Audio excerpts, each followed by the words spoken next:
સુરેન્દ્રનગરથી એક મહત્વપૂર્ણ સમાચાર અત્યારે હાલ સામે આવી રહ્યા છે। કરીશું તેના ઉપર નજર। જે સમાચાર મળે રાજ્ય વિદ્યા સહાયકની ભરતીમાં ફોર્મ ભરવાનો આજે છેલ્લો દિવસ છે। ભરતી ફોર્મનો છેલ્લો દિવસ વિદ્યા સહાયકની। ત્યારે મહત્વની વાત એ છે કે સુરેન્દ્રનગરમાં અરજદારો છે કે જેમની પડાપડી જોવા મળી છે। ધોરણ 1 થી 5 અને 6 થી 8 માટે ભરતી પ્રક્રિયાની શરૂઆત કરવામાં આવી છે। સુરેન્દ્રનગરની અંદર વિદ્યા સહાયકોની ભરતી માટેનો આજે છેલ્લો દિવસ। વિદ્યા સહાયક શિક્ષકો માટે અંદાજિત 12,000ની ભરતી કરવામાં આવશે, માટે ફોર્મ ભરવાનો આજે છેલ્લો દિવસ છે। મોટી સંખ્યામાં વિદ્યા સહાયકો ત્યાં પહોંચ્યા છે।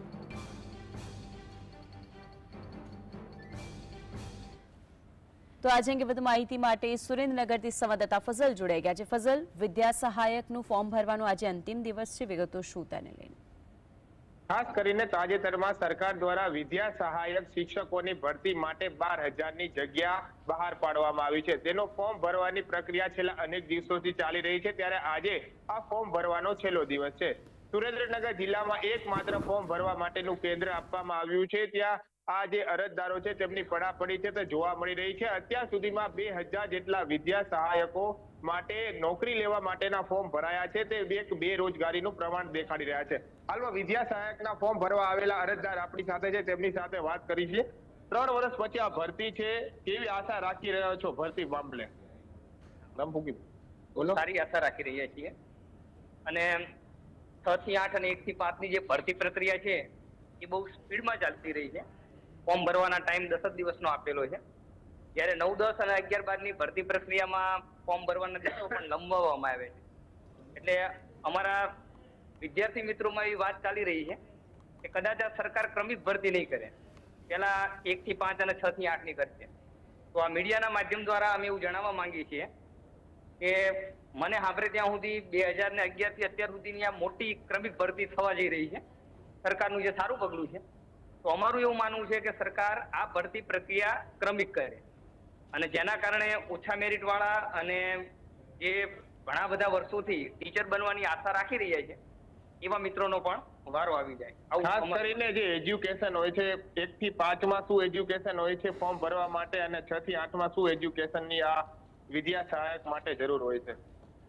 1 થી 5 માટે પીટીસી કરેલું હોવું જોઈએ અને ટેટની પરીક્ષા પાસ કરેલી હોવી જોઈએ, એ એજ્યુકેશનની જરૂર પડે છે। અને 6 થી 8ની અંદર પીટીસી સાથે મિનિમમ લાયકાત તરીકે બીએ અને એમએ કરેલું હોય તો 5% એના ઉમેરાય છે, અને બીએડ કરેલું હોય તો પણ ચાલે છે। બીએ બીએડ એ લાયકાત તરીકે માન્ય ગણાય છે।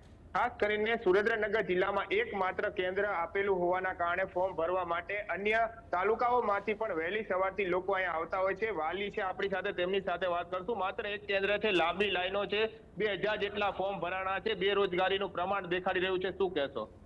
અમે અત્યારે સુરેન્દ્રનગર જિલ્લામાં સાયલા તાલુકામાંથી આવીએ છીએ।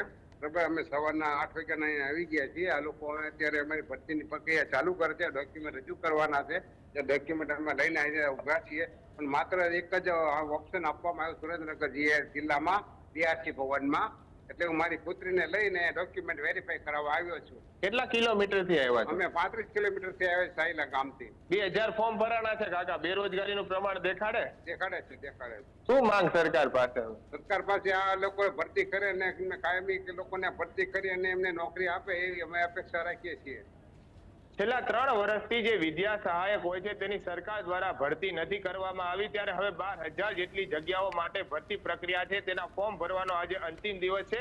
ત્યારે સુરેન્દ્રનગર બીઆરસી ભવન એકમાત્ર કેન્દ્ર આપવામાં આવ્યું છે। ત્યારે વહેલી સવારથી આ ફોર્મ ભરવા માટે અરજદારોની લાંબી લાઈનો લાગી રહી છે। આજે ફોર્મ ભરવાનો છેલ્લો દિવસ છે। અત્યાર સુધીમાં 2,000 જેટલા ફોર્મ ભરાયા છે, તે એક બેરોજગારીનું પ્રમાણ છે તે દેખાડી રહ્યા છે। જી બિલકુલ ફઝલ, આપ જોડાયા તે બદલ આપનો આભાર।